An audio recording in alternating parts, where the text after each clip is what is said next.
Hello students, on the behalf of GTU Studies, me and Gattu Bhai welcome you to this video lecture for the branch Mechanical and Civil Engineering, and the subject is FMD or SI1 or MOS, and the topic of today's video is deflection of beam and also strain energy for different loads. એટલે કે beam ઉપર જ્યારે load લાગતો હોય ત્યારે એનું કઈ રીતે ડિફ્લેક્શન કેલ્ક્યુલેટ થઈ શકે અને એની અંદર કેટલી સ્ટ્રેન એનર્જી છે એ સ્ટોર થતી હોય છે એનો આઈડિયા આપણે લેશું. પ્રીવિયસ વિડીયોની અંદર બીમમાં કેટલા સ્ટ્રેસ કઈ રીતે જનરેટ થતા હોય છે એ કમ્પ્લીટ કર્યું. આજે આપણે આ ડિફ્લેક્શન અને સ્ટ્રેન એનર્જીનો આઈડિયા લેવાનો છે. સૌથી પહેલા ડિફ્લેક્શન છે એ સમજવા માટે બેઝિક થોડુંક યાદ કરાવી દઉં કે ઇલાસ્ટિક બોડી શું કહેવાય. તો ઇલાસ્ટિસિટીની જો તમે ડેફિનેશન યાદ કરો, મિકેનિકલ પ્રોપર્ટીઝ તમે કોઈ પણ સબ્જેક્ટમાં કે એમએસએમમાં લાસ્ટ સેમમાં તમે સ્ટડી કરી ગયા હો તો તમને યાદ હશે કે ઇલાસ્ટિસિટી છે એ શું થાય. તો it is the property of material to regain its original shape after deformation when the external force are remove. જ્યારે તમે કોઈ પણ બોડી જે ઇલાસ્ટિક હોય એના ઉપર ફોર્સ આપો, ટેન્સાઇલ અથવા કમ્પ્રેસિવ, તો એના શેપમાં ચેન્જ આવશે એટલે કે ડિફ્લેક્શન થયું કહેવાય. અને ફોર્સ રિમૂવ કરી દો એટલે એ હતા નહીં, ઓરિજિનલ શેપમાં પાછો આવી જશે, રિગેઇન ઇટ્સ ઓરિજિનલ શેપ. એટલે મેં એને વર્ડને હાઇલાઇટ કર્યો છે આ રીતે. કંઈક બેસ્ટ એક્ઝામ્પલ છે ઇલાસ્ટિસિટીનું રબર. એવું શું કામ થાય છે? પોતાના શેપમાં પાછો કેવી રીતે આવી જાય છે? કારણ કે એની અંદર એક પ્રોપર્ટી હોય છે જેને આપણે ઇલાસ્ટિસિટી કહીએ છીએ. પણ એ પ્રોપર્ટી કઈ રીતે હોય છે? તો જ્યારે પણ આપણે એક્સટર્નલ ફોર્સ આપીએ છીએ ત્યારે એનું ડિફોર્મેશન થાય છે, પણ ત્યારે જે આપણે એક્સટર્નલ ફોર્સ આપેલો છે એ ફોર્સની પોતાની અંદર સ્ટોર કરી લે છે. અને ફોર્સ ઇન્ટુ ડિફ્લેક્શન જે કરશો, ડિફોર્મેશન, એ થઈ જશે એનર્જી. કારણ કે ફોર્સ ઇન્ટુ ડિસ્ટન્સને આપણે એનર્જી કહેતા હોઈએ છીએ. એટલે જે ફોર્સ આપણે બહારથી આપીએ છીએ અને એનું જે ડિફ્લેક્શન થાય છે એ બેયનું મલ્ટિપ્લિકેશન કરીને જે વેલ્યુ મળે એટલી અમાઉન્ટની એનર્જી પોતાની અંદર સ્ટોર કરી લે છે. એને કહેવાય સ્ટ્રેન એનર્જી. અને સ્ટ્રેન એનર્જી છે એ આપણે હમણાં સમજવાની છે. અને સ્ટ્રેન એનર્જી છે પોતાના અંદર હોવાના કારણે જ એ પોતાના ઓરિજિનલ શેપમાં પાછો આવી શકે છે. ઓકે, હવે આપણે પહેલા જોઈએ કે ડિફ્લેક્શન કેટલું થતું હોય છે બીમમાં. તો બીમનું જે ડિફ્લેક્શન છે એ કેલ્ક્યુલેટ કરવાની જે મેથડ છે એ કાસ્ટિગ્લિયાનોસ મેથડ તરીકે ઓળખાય છે. કાસ્ટિગ્લિયાનોસ સાયન્ટિસ્ટ છે, એમણે આ રિપ્રેઝન્ટ કરેલી છે, જેને થિયરમ આપેલો છે. એ થિયરમ શું છે? It states that when an elastic body is subjected to a system of forces. એટલે કે કોઈ પણ એક ઇલાસ્ટિક બોડીને જ્યારે તમે ફોર્સિસ આપવાનું સ્ટાર્ટ કરો ત્યારે એની અંદર ડિફ્લેક્શન છે એ સ્ટાર્ટ થશે. તો ડિફ્લેક્શન છે એ કોઈ પણ પોઈન્ટનું તમારે મેળવવું હોય તો એ કેટલું થશે? તો એ કોઈ પણ પોઈન્ટ પાસે કોઈ પણ ડાયરેક્શનમાં મેળવવું હોય તો it is equal to the partial derivative of the total strain energy. મેં હમણાં કીધું તમને સ્ટ્રેન એનર્જી શું થાય. તો બોડીમાં જે સ્ટ્રેન એનર્જી સ્ટોર થાય છે એનું પાર્શિયલ ડેરિવેશન કરવાનું છે. કોની સાથે? With respect to a force. જે પોઈન્ટ પાસે આપણે ડિફ્લેક્શન ફાઇન્ડ કરતા હોય એ પોઈન્ટ પાસે જે ફોર્સ લાગતો હોય એ ફોર્સને વિથ રિસ્પેક્ટ ટુમાં રાખીને સ્ટ્રેન એનર્જીનું ડેરિવેશન કરો તો એની જે વેલ્યુ મળે એટલી વેલ્યુ વાળું એની અંદર ડિફ્લેક્શન એ પોઈન્ટ પાસેનું એ ડાયરેક્શનમાં થતું હોય છે. એટલે કે કાંઈક આ રીતે, સપોઝ એક હોરિઝોન્ટલ બીમ લઈ લઈએ, એના ઉપર ફોર્સ એફ આપીએ તો ઈ ફોર્સના પોઈન્ટ પાસે હું અહીંયા હાઇલાઇટ કરું છું એ જગ્યાએ કેટલું ડિફ્લેક્શન થશે આ રીતે વર્ટિકલી. ઈ ડિફ્લેક્શનની value partial derivation of strain energy with respect to force કરીને આપણે મેળવી શકશું, જે આપણે હવે ઇક્વેશન વાઇઝ જોઈએ. તો સપોઝ ફોર એક્ઝામ્પલ એક બીમ લઈ લઈએ જેમાં કંઈક આ રીતે નંબર ઓફ ફોર્સિસ આપી દઉં, P1, P2, P3 કરીને અપ ટુ PI. તો દરેક ફોર્સ પાસે અલગ અલગ એમાઉન્ટનું ડિફ્લેક્શન તમને અહીંયા ક્રિએટ થયેલું જોવા મળશે. તો એ ડિફ્લેક્શનને P1 પાસે જે થશે એને Δ1 કહી દઉં, P2 પાસે થશે એને Δ2 કહી દઉં, P3 પાસે થશે એને Δ3 કહી દઉં, અપ ટુ PI પાસે થશે એને Δi કહી દઉં. એ રીતે તો આપણો મેઇન ટાર્ગેટ છે આ ડિફ્લેક્શન કેટલું થશે એ મેળવવું. એટલે કે ડેલ્ટા કેટલો થશે? તો as per the કાસ્ટિગ્લિયાનોસ theorem deflection કેટલું થશે? Partial derivation of strain energy. Suppose strain એનર્જીનો સિમ્બોલ આપણે યુઝ કરી લઈએ યુ, તો પાર્શિયલ ડેરિવેશન એટલે ડેલ્ટા યુ. અને અપોનમાં શું લેવાનું? With respect to. With respect to શું કરવાનું છે? ફોર્સ.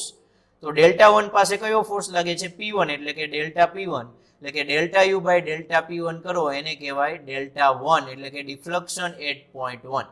તો એવી જ રીતે સેકન્ડ પોઈન્ટ પાસે કેટલું થશે delta 2 is equal to delta U by delta P2 up to જ્યાં સુધી ફોર્સ કે જ્યાં સુધી ડિફ્લેક્શન મળતા હોય ત્યાં સુધી તમે આ રીતે ઇક્વેશન 1 1 2 2 3 3 કરીને મૂકી શકો અને આ રીતે કોઈ પણ બીમમાં ડિફ્લેક્શન ફાઇન્ડ કરવામાં આવે છે as per the Castigliano's theorem. યુની વેલ્યુ છે એ દરેક પોઈન્ટ પાસે સેમ રહેતી હોય છે. સ્ટ્રેન એનર્જી છે એ કોઈ એક જ બીમમાં દરેક પોઈન્ટ પાસે ફિક્સ હોય છે. હવે કેટલી હોય છે એ તમને ખબર નથી હોતી એટલે હવે આપણે કેટલી થશે એ ફાઇન્ડ કરવાની છે. એટલે કે હવેનો નેક્સ્ટ ટોપિક છે strain energy for different load.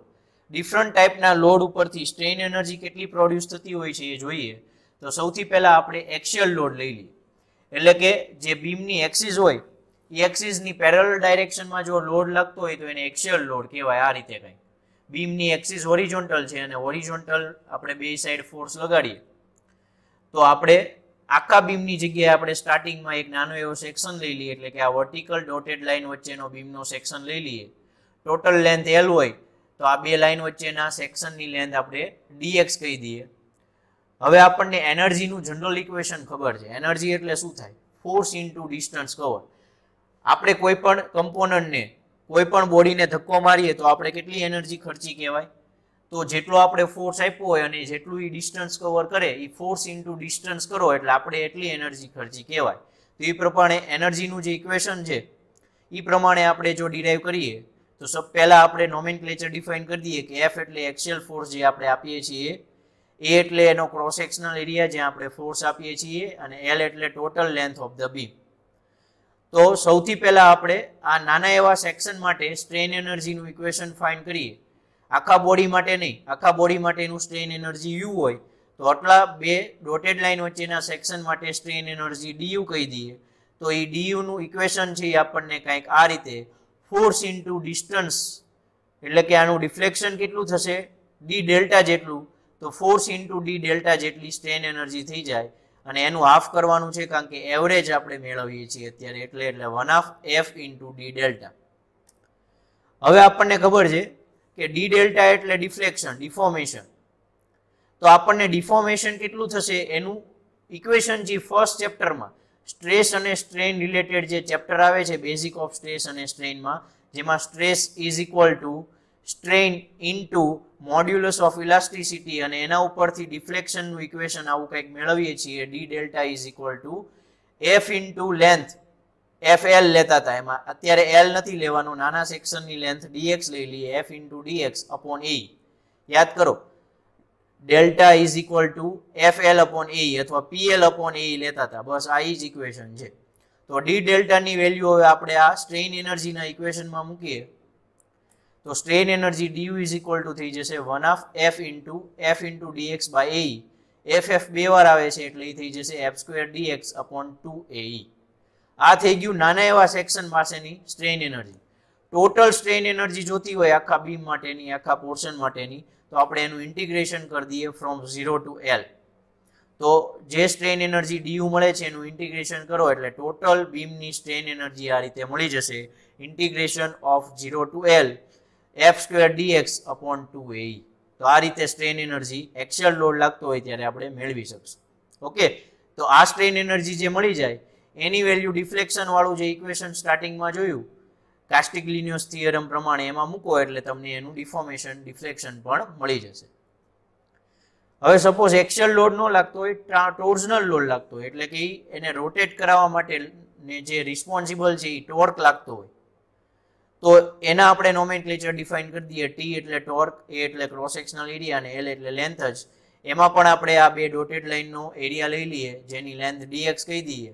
તો સ્ટ્રેન એનર્જી છે એ ટોર્ઝનલ લોડના કારણે એટલો જનરેટ થશે 1/2 T into d theta. d theta એટલે એનું એંગ્યુલર ડિસ્પ્લેસમેન્ટ. હવે આપણને d થીટાનું ઇક્વેશન ક્યાંથી કાઢવું? તો ટોર્ઝનલ સ્ટ્રેસનું ઇક્વેશન યાદ કરી દો ફ્રોમ ચેપ્ટર નંબર 4. એટલે કે કોઈ પણ બોડી ઉપર ટોર્ઝન શીયર સ્ટ્રેસ જનરેટ થતો હોય એનું જે મેઇન ઇક્વેશન હતું એમાં આ બે ટર્મ્સ લેતા હતા. T/J is equal to g theta by L. એમાં થીટાને સબ્જેક્ટ બનાવો એટલે કે TL/GJ. હવે આ થીટા છે એની જગ્યાએ આપણે d થીટા લઈ લઈએ તો અહીંયા L ની જગ્યાએ dx લેવાનું છે ખાલી, બસ.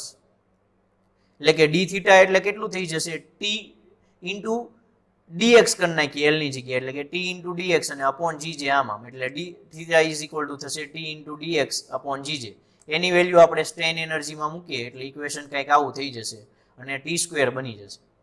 હવે ટોટલ બીમ માટે જોતી હોય તો અગેન એનું ડેરિવેશન કરી દઈએ સોરી ઇન્ટિગ્રેશન એટલે ટોટલ સ્ટ્રેન એનર્જી થઈ જશે integration of 0 to l of t square dx upon 2gj. Ready? તો ટોર્ઝનલ લોડ લાગતો હોય તો આ રીતે સ્ટ્રેન એનર્જી મેળવવાની છે. અને થર્ડ ટાઈપનો લોડ લઈ લઈએ બેન્ડિંગ લોડ એટલે કે બેન્ડિંગ લોડ લાગતો હોય આ રીતે કંઈક એટલે કે ટ્રાન્સવર્સ લોડ લાગતો હોય એક્સિયલ લોડ એ નહીં ટોર્ઝનલ લોડ એ નહીં આને બેન્ડિંગ લોડ કહેવાય. તો બેન્ડિંગ લોડ ઉપરથી બેન્ડિંગ મોમેન્ટ જનરેટ થતી હોય છે. બાકીના આપણે નોમેનક્લેચર એઝ ઇટ ઇઝ રાખીએ તો ટોર્કની જગ્યાએ ખાલી બેન્ડિંગ મોમેન્ટ લેવાની છે. તો એ પ્રમાણે ટોટલ સ્ટ્રેન એનર્જીનું ઇક્વેશન ડાયરેક્ટલી યાદ રાખી શકો. ટી ની જગ્યાએ એમ કરી દો એટલે કે m square into dx GJ ની જગ્યાએ અહીંયા મોડ્યુલસ ઓફ ઇલાસ્ટિસિટી જી ની જગ્યાએ ઈ આવે અને જે ની જગ્યાએ i આવે એટલે u is equal to integration of 0 to l of m square dx upon 2ei થઈ જશે. આ બેન્ડિંગ લોડ લાગતું હોય ત્યારે સ્ટ્રેન એનર્જી આ રીતે ફાઇન્ડ કરી શકાય. તો બીમમાં જ્યારે અલગ અલગ ટાઈપના લોડ લાગતા હોય તો એમાં જે સ્ટ્રેન એનર્જી જનરેટ થાય એ આ રીતે જનરેટ થતી છે અને એની વેલ્યુનો યુઝ કરીને ડિફ્લેક્શન છે એ કાસ્ટિગ્લિનિયસ થિયરમ પ્રમાણે ફાઇન્ડ કરી શકીએ. કાસ્ટિગ્લિનિયસ થિયરમ છે એ ઘણીવાર 3-4 માર્કમાં પૂછાતું હોય છે. સ્ટ્રેન એનર્જીને નોલેજ સાથે એક્સપ્લેન કરવું પડતું હોય એટલે સ્ટ્રેન એનર્જી પણ કેટલી થશે એનું નોલેજ એમાં યુઝ કરીને એક્સપ્લેન કરો તો પૂરા માર્ક્સ આવી જશે. તો આઈ હોપ તમને આ વિડીયો છે સમજાઈ ગયો છે. તો વિડીયોને લાઇક કરજો, શેર કરજો એન્ડ સબસ્ક્રાઇબ કરજો GTU studies channel. And for more material you can visit our website as well as Telegram channel. Thank you.